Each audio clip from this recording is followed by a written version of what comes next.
دعموا وليد الركراكي، دعموا المنتخب المغربي، لانه راهم طايحين بواحد الحمله كبيره وكبيره. يعني هنا راه خصكم تخدموا شويه معايا الذكاء. واش راني نقول لكم؟ علاش قلت لكم انا كلكم روحوا مع وليد الركراكي؟ علاش قلت لكم انا روحوا مع المنتخب؟ لانه انا عارف واش راه واقع خارج المستطيل الاخضر.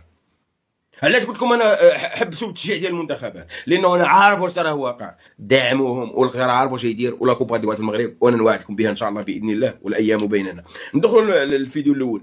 فيديو ها هو الانسان هذا كرامة الجزائر باسكو راهو يمدح في المغرب. صح. اسكو سي نورمال، ما قلتلكش تكلم بالسوء على بلد اخر، لكن تحترم بلدك وما تمدحش البلدان الاخرى. انت راك جزائري. هذا هو مصطفى معزوز. مصطفى معزوز كان يهضر على واحد اليوتيوبر، قال لكم يوتيوبر وحاسب راسو بالله صحفي، وهذا هو ذاك اليوتيوبر. في الاول كان هذا اليوتيوبر هذا يهضر مليح على المغرب وطاطات وطاطات. نهار ناضلو هذا وناضلو بن سديره الا تشوفوها، قلب الوجه ديالو. اليوم مشى جاب مبومه في ملعب مولاي عبد الله. شوف علاش قلت لكم انا خصكم تمشيو معايا درجه درجه باش المغرب ما ينجحش في هذا الكاس الافريقيا، ما يديهاش.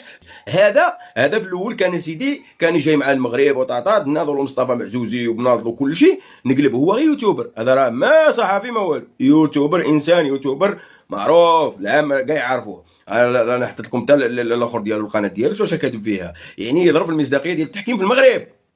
هذا الانسان يضرب المصداقيه ديال التحكيم في المغرب. يعني الانسان واش خاصو؟ واش يدخل هذا ملعب مولاي عبد الله؟ واش داه يتفرج ملعب مولاي عبد الله؟ ياك جيت تبع المنتخب انت يوتيوبر وجابوك تبع المنتخب الجزائري، واش داك لتما؟ واش داه يسال؟ هذا راه ما صحفي ما والو. هادشي نعطي لكم، هذا حقيقه، راه ما صحفي ما والو. علاش كنت تجاوبوه؟ علاش كنت اي ميكرو تشوفوه تبقاو تجاوبوا عباد الله؟ اليوم هو جاي بومه باش يضرب في مصداقيه القجع في وسط مركب مولاي عبد الله. واش فهمتوا واستوعبتوا؟ انا راني نجيب لكم لهذا الشيء، هذا حقيقه ما عندي، انا نعطيكم كاع واش واقع. يعني هذا في المغرب وخدام على القناه دي زاد تيوب، انتم راكم تعرفوها من بكري، كان يمشي لها تمايا. هذا الانسان يضرب في المصداقيه ديال القجع في وسط المغرب.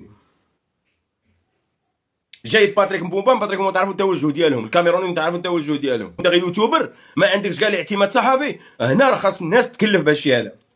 خاص توصل للاجهزه الامنيه، خاص يوصل هذا الصوت للاجهزه الامنيه. كيفاش الانسان كان هذه سيمانه، وكيفاش من ناضلوا معزوزي وناضلوا مسديره وناضلوا ما اتصلوا به، عندهم الربح تشجعوا لهم منتخباتهم، باش في التالي من توصل مع الدور الربع والثمن يدير هاد الاتهامات اللي تهمك درك. وهذا الشيء اللي راهم يتهموكم به درك، ويقول لك اودي ما جاي بيرانتي وتابعين المنتخب. خاصكم توقفوا مع المنتخب المغربي، وخاصكم تكونوا نتوما الحاجز الاول كونتر هاد الناس هادو. ويجيب لك مبومه ويجيب لك ناس. واش راكم تعرفوا واش راه واقع قدامكم؟ ما تشوفوش غير الركراكي. خليكم الركراكي والمنتخب غادي يدير اللقب. خليكم من المنتخب والركراكي راه غادي يجيبوا اللقب. نتوما خاصكم تكونوا صد مانع لهاد الناس هادو. خاصنا نتعاونوا باش نكونوا صد مانع لهادو اللي باغيين يهرسوا كل شيء. يا اذكياء كونوا اذكياء. انا شفت تصريحات ديال الحكيمي والركراكي وشفت الاعتذار ديالو، وعادي سيد صافي كان في واحد 19 طاحت، اليوم غادي يقلع وغادي يجيب اللقب. وانا متاكد واش راني نقول.